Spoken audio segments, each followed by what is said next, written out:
ঘোষণা করেন যেখানে মাওলা পাকের জিকির হয়, যেখানে মাওলা পাকের জিকির হয় ওই জিকিরের মাজলিসটার নাম হলো জান্নাতের বাগান। তাহলে এই বাগানের নাম কি, এই জায়গাটার নাম কি? আর জোরে বলেন। আমরা কোথায় বসছি? আলহামদুলিল্লাহ। আর জোরে বলেন আলহামদুলিল্লাহ। আপনার আমার ইচ্ছা ছিল আল্লাহ তাআলা জান্নাতের বাগানে আসার এবং বসার জন্য কবুল করেছেন বিদায় আমার মতো আপনার মতো গুনাহগারকে আল্লাহ রাব্বুল আলামিন জান্নাতের বাগানে বসার মতো সুব্যবস্থা করে দিয়েছেন। চিল্লায়া বলেন আলহামদুলিল্লাহ। অনেক মানুষ আছে বাজারে ঘুরবে, দোকানে বসে থাকবে, এই বাগানে আসার মতো বসার মতো তৌফিক আল্লাহ দেন নাই। কম বক্ত পুরা কপাল্লা শাস্ত্রল বসে বসে চা খাবে, গাল গপ্প করবে, আড্ডা দিবে, তারপরেও দেখবেন এই মাহফিলে আসার মতো সুযোগ হয় নাই, একটু বসার মতো সুযোগ হয় নাই, আল্লাহ তারে সুযোগ করে দেয় নাই। আল্লাহ রাব্বুল আলামিন ওই সমস্ত ব্যক্তি থেকে আলাদা করে আমাকে আপনাকে এই বেহেশতের বাগানে বসাই দিয়েছেন। এতে আপনারা খুশি না বেজার? আরো জোরে বলেন খুশি না বেজার? চিল্লায়া বলেন আলহামদুলিল্লাহ। আরো জোরে বলেন আলহামদুলিল্লাহ। আল্লাহ রাসূল সাল্লাল্লাহু আলাইহি ওয়াসাল্লাম ঘোষণা করেন, ফারতাউ, তোমরা জান্নাতের বাগানের ফলগুলি ভক্ষণ করিও। সাহাবায়ে কেরাম জিজ্ঞাসা করেন, ইয়া রাসূলুল্লাহ, জান্নাতের বাগানের ফলগুলি কি? আল্লাহ রাসূল সাল্লাল্লাহু আলাইহি ওয়াসাল্লাম ঘোষণা করেন, জান্নাতের বাগানের ফলগুলি হলো সুবহানাল্লাহ, সবাই বলেন আলহামদুলিল্লাহ, আল্লাহু আকবার, লা ইলাহা ইল্লাল্লাহ, চিল্লায়া বলেন আলহামদুলিল্লাহ। তাহলে তোমাদের জান্নাতের ফলগুলি খাওয়ার তৌফিক হয়ে যাবে। সুবহানাল্লাহ।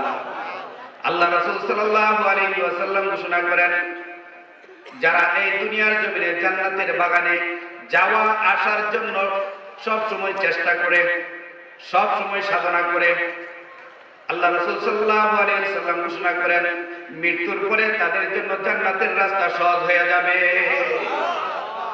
যাদের সম্পর্ক এই বাগানের সাথে নাই তাদের জন্য কি সহজ হবে না কঠিন হবে?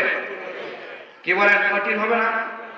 যাদের সম্পর্ক এই জান্নাতের বাগানের সাথে আছে, ওয়াজ মাহফিলের সাথে আছে, কোরআন ও হাদিসের আলোচনার সাথে আছে, জিকিরের মাজলিসের সাথে আছে, আল্লাহ রাসূল সাল্লাল্লাহু আলাইহি ওয়াসাল্লাম ঘোষণা করেন তাদের জন্য মৃত্যুর পরে জান্নাতের রাস্তাটা গমন করা সহজ হয়ে যাবে। চিল্লায়া বলেন সুবহানাল্লাহ। আল্লাহ রাব্বুল আলামিন আমাদেরকে জান্নাতের বাগানে নিয়ে আসছেন। বাবারে, এটা যদি আমাকে আপনাকে যদি কিয়ামত পর্যন্ত আল্লাহ রাব্বুল আলামিন হায়াত দেয়, আর যতটুকু সময় আল্লাহ রাব্বুল আলামিন আমাকে আপনাকে জিকিরের মাজলিসে বসায় রাখছেন, এতটুকুর যদি নিয়ামতের শুকর যদি কিয়ামত পর্যন্ত আমি আপনি আদায় করতে থাকি, তাহলেও কোনোদিন সম্ভব হবে না। সুবহানাল্লাহ। আল্লাহ রাসূল সাল্লাল্লাহু আলাইহি ওয়াসাল্লাম ঘোষণা করেছেন, এখানে ভলান্টিয়ার থাকা উচিত, মানে ভলান্টিয়ার থাকা উচিত। আমি মাহফিল কর্তৃপক্ষকে বলবো, আপনারা কয়েকজন ভলান্টিয়ার দেন।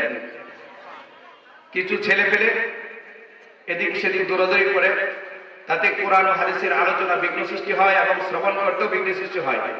আমি ছোট ভাইদেরকে বলবো, যুবক ভাইদেরকে বলবো, আমরা সকলে মাহফিলের ভিতরে আসি। আল্লাহ রাব্বুল আলামিন আমাদের সকলকে কবুল করে নিক। সকলে বলেন আমিন। যাক, আলহামদুলিল্লাহ, ঠান্ডা হয়ে গেছে। সকলে বলেন আলহামদুলিল্লাহ। আমরা আসছি এখানে গুনাহ মাফের জন্য, চোখে পানি নিয়ে কবরে যাওয়ার জন্য। কি বলেন, ঠিক কিনা? আল্লাহ রাব্বুল আলামিন কোরআনুল কারীমে ঘোষণা করেছেন, ইয়া আইয়ুহাল্লাযীনা আমানুত্তাকুল্লাহ,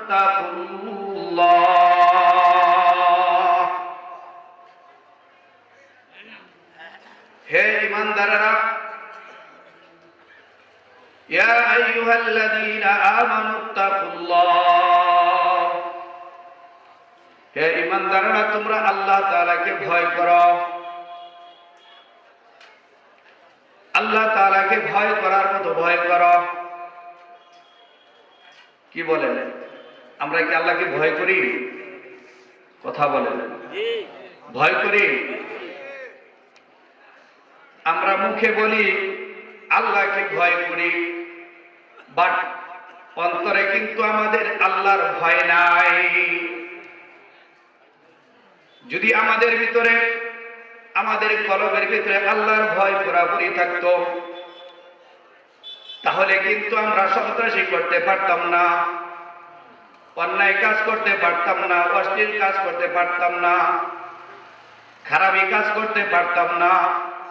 তাহলে আমাদের চোখে শুধু থাকতো পানি আর পানি। এই জন্য আল্লাহ তাআলা বলেন,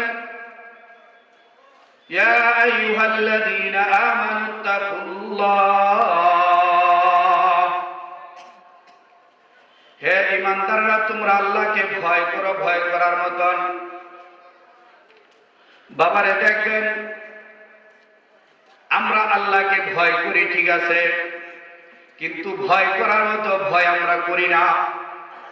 কোন বান্দা যদি আল্লাহকে ভয় করার মতো ভয় করতে পারে, দুনিয়ার জমিনেই ওই ব্যক্তিটা আল্লাহওয়ালা হয়ে যায়। আর যে ব্যক্তিটা আল্লাহওয়ালা হয়ে যায়, ওই ব্যক্তিটার সিরাত সুরত সবকিছু দেখবেন ভিন্ন। ওই ব্যক্তির মুখে কিন্তু হাসি নাই, ওই ব্যক্তির ভিতর কলবের ভিতরে শুধু মাওলা পাকের মুহাব্বত, আর চোখে খালি পানি আর পানি। হযরত মুসা নবী আলাইহিস সালাতু ওয়াস সালাম রাস্তা দিয়ে যাচ্ছিলেন, আল্লাহ তাআলার সাথে কথা বলার জন্য দূর পাহাড়ে যাচ্ছিলেন। পথিমধ্যে আসার পরে দেখলো একটা পাথর হাও মাও করিয়া কান্নাকাটি করতেছে। তখন আল্লাহর কুদরতি ভাবে পাথরের জবানটা খুলে গেল। পাথর মুসা নবীকে ডাক দিয়া বলে, হে আল্লাহর নবী মুসা, আমার একটা আবেদন আপনি শুনেন। আপনি তো যাচ্ছেন আল্লাহর সাথে কথা বলার জন্য, আল্লাহ নাকি আমাকে জাহান্নামের পাথর বানায়, জাহান্নামের আগুনের লাকড়ি বানাবে, আমার দিয়া নাকি জাহান্নামের আগুন জ্বালাবে। হে আল্লাহর নবী মুসা, আপনি তো আল্লাহর সাথে কথা বলতেছেন বা কথা বলবেন, আপনি যদি আমার নামটা একটু উঠায়া ধরতেন আল্লাহর কাছে, আল্লাহ যেন আমাকে জাহান্নামের আগুন থেকে মুক্তি করে দেয়। তখন আল্লাহর নবী মুসা আল্লাহর সাথে কথা বলতে বলতে, কথা বলার অনেক কথা উপকথন করার পরে হঠাৎ করে মনে পড়ল, পাথর তো আমাকে বলেছে আবেদন করার জন্য, জাহান্নামের আগুন থেকে নাজাত পাওয়ার জন্য। আল্লাহকে বলল, আল্লাহ, রাস্তা দিয়ে আসতেছিলাম, একটা পাথর আমাকে দেখা মাত্রই হাও মাও করে কান্না শুরু করে দিছে।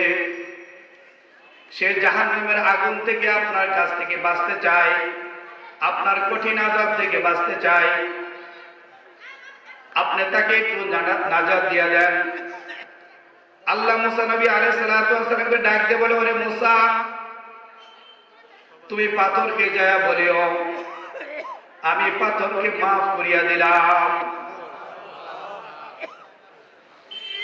তখন আল্লাহর নবী মুসা আলাইহিস সালাতু ওয়াস সালাম আল্লাহর সাথে কথা বলার পরে ফিরে যাইতেছিলেন। যখন পাথরের নিকট পর্যন্ত আসছে,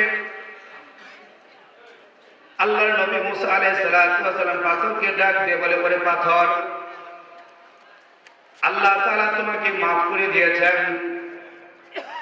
কিছুদিন পর আবার মুসা আলাইহিস সালাতু ওয়াস সালাম রাস্তা দিয়ে যাচ্ছিলেন, আবার পাথর কান্দে, আর মুসাকে বলে, হে আল্লাহর নবী মুসা। মুসা আলাইহিস সালাতু ওয়াস সালাম রাস্তা দিয়ে যাচ্ছিলেন, পাথর দেখে আবার কাঁদতেছে। তখন আল্লাহর নবী মুসা আলাইহিস সালাতু ওয়াস সালাম পাথরকে ডাক দিয়ে বলে, ওরে পাথর, তুমি কেন কাঁদো? তোমাকে তো আল্লাহ তাআলা জাহান্নামের আগুন থেকে মাফ করিয়ে দিয়েছেন। পাথরের জবান খুলে গেল। পাথর ডাক দিয়ে বলে, ওগো আল্লাহর নবী মুসা, আমাকে আল্লাহ রাব্বুল আলামিন জাহান্নামের আগুন থেকে মাফ করিয়ে দিয়েছেন, ঠিক আছে, আমি এই জন্য কান্দি না। আল্লাহ রাব্বুল আলামিন আমাকে যে জাহান্নামের আগুন থেকে মাফ করিয়ে দিয়েছেন, এটা শুকরিয়াতার হিসাবে আমি কান্না করতেছি। চিল্লায় বলেন সুবহানাল্লাহ। এই জন্য বাবার, আমার পর্দার আড়ালের মা ও বোনেরা, একটা পাথর যদি জাহান্নামের আগুনে কাঁদতে পারে, কিন্তু তোমার আমার কলবের মধ্যে তো সেই ভয় কিন্তু নাই। সেই জাহান্নামের ভয় যদি তোমার আমার কলবের মধ্যে থাকতো, তাহলে তুমিও আমিও কিন্তু গড়াগড়ি করিয়া দুনিয়ার জমিনে কান্নাকারি করতাম। তুমি আর আমার, তোমার আমার চোখের পানি কিন্তু শেষ হইত না। হযরত উসমান গনি রাদিয়াল্লাহু তাআলা আনহু রাস্তা দিয়ে যাইতেন, পথের মধ্যে যখন কবর দেখতেন, হাউমাউ করে কান্না শুরু করতেন। অথচ হযরত উসমান গনি রাদিয়াল্লাহু তাআলা আনহু আল্লাহ রাসূল সাল্লাল্লাহু আলাইহি ওয়াসাল্লামের জবানে দুনিয়া থেকে জান্নাতের সুসংবাদ পেয়েছেন। চিল্লায় বলেন সুবহানাল্লাহ। এই উসমান গনি রাদিয়াল্লাহু তাআলা আনহু যখন কোন কবর দেখতেন, হাউমাউ করে কান্না শুরু করতেন। সাহাবা তার সাথে যারা থাকতেন সাকিবজন বলতেন, হুজুর আপনি জাহান্নামের বয়ান শুনলে তো কান্না করেন না, জান্নাতের বয়ান শুনলে তো কান্না করেন না, আপনি কবর দেখলে এত কান্না করেন, এর কারণটা কি? হযরত উসমান গনি রাদিয়াল্লাহু তাআলা আনহু চোখের পানি ছাড়িয়ে দেয়, বলে, সেটা তোমরা বুঝবা না। আমি কেন যে কবর দেখলে আমার চোখে, আমি কবর দেখতে যে সইতে পারি না, আমার বুকটা ফাটিয়া যায়। আমার